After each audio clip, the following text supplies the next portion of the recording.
Évangile de Luc, chapitre 5. Comme Jésus se trouvait auprès du lac de Génézareth et que la foule se pressait autour de lui pour entendre la parole de Dieu, il vit au bord du lac 2 barques, d'où les pêcheurs étaient descendus pour laver leurs filets. Il monta dans l'une de ces barques qui était à Simon, et il le pria de s'éloigner un peu de terre, puis il s'assit, et de la barque, il enseignait la foule.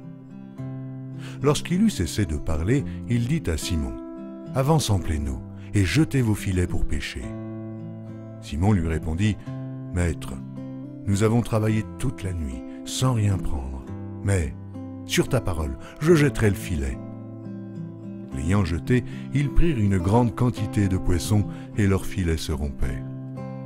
Ils firent signe à leurs compagnons, qui étaient dans l'autre barque, de venir les aider. Ils vinrent, et ils remplirent les 2 barques, au point qu'elles enfonçaient. Quand il vit cela, Simon-Pierre tomba aux genoux de Jésus et dit, « Seigneur, retire-toi de moi, parce que je suis un homme pécheur. » Car l'épouvante l'avait saisi, lui et tous ceux qui étaient avec lui, à cause de la pêche qu'ils avaient faite. Il en était de même de Jacques et de Jean, fils de Zébédée, les associés du Simon. Alors Jésus dit à Simon, « Ne crains point, désormais tu seras pêcheur d'hommes. » Et, ayant ramené les barques à terre, ils laissèrent tout et le suivirent. Jésus était dans une de ces villes, et voici, un homme couvert de lèpre, l'ayant vu, tomba sur sa face et lui fit cette prière. « Seigneur, si tu le veux, tu peux me rendre pur. » Jésus étendit la main, le toucha et dit, « Je le veux, sois pur. » Aussitôt la lèpre le quitta.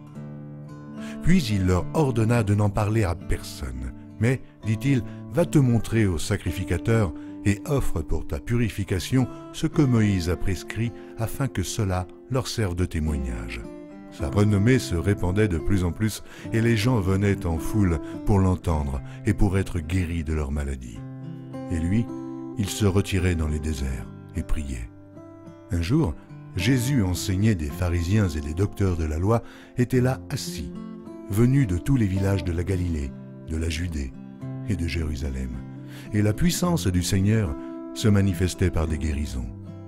Et voici, des gens portant sur un lit un homme qui était paralytique cherchaient à le faire entrer et à le placer sous ses regards.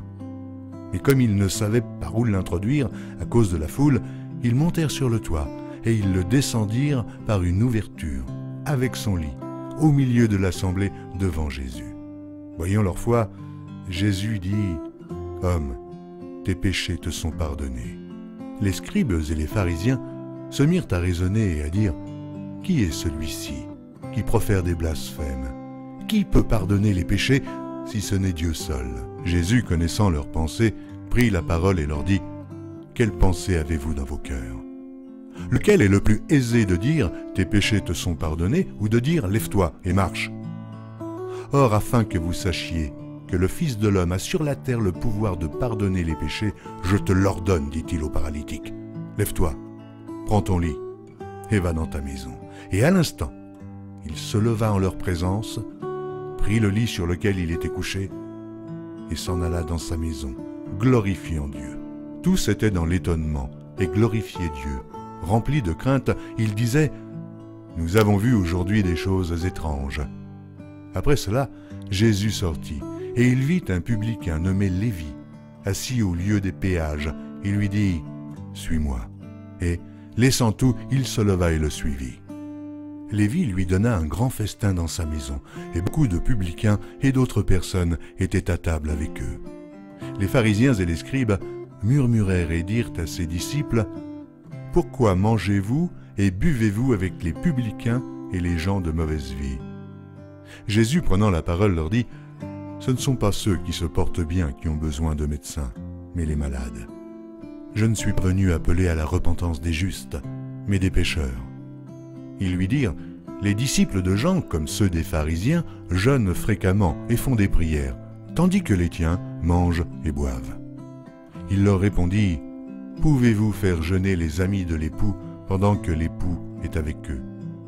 Les jours viendront où l'époux leur sera enlevé, alors ils jeûneront en ces jours-là. Il leur dit aussi une parabole. Personne ne déchire d'un habit neuf un morceau pour le mettre à un vieil habit, car il déchire l'habit neuf, et le morceau qu'il en a pris n'est pas assorti au vieux. Et personne ne met du vin nouveau dans de vieilles outres, autrement le vin nouveau fait rompre les outres. Il se répand, et les outres sont perdues. Mais il faut mettre le vin nouveau dans des outres neuves. Et personne, après avoir bu du vin vieux, ne veut du nouveau, car il dit « Le vieux est bon ».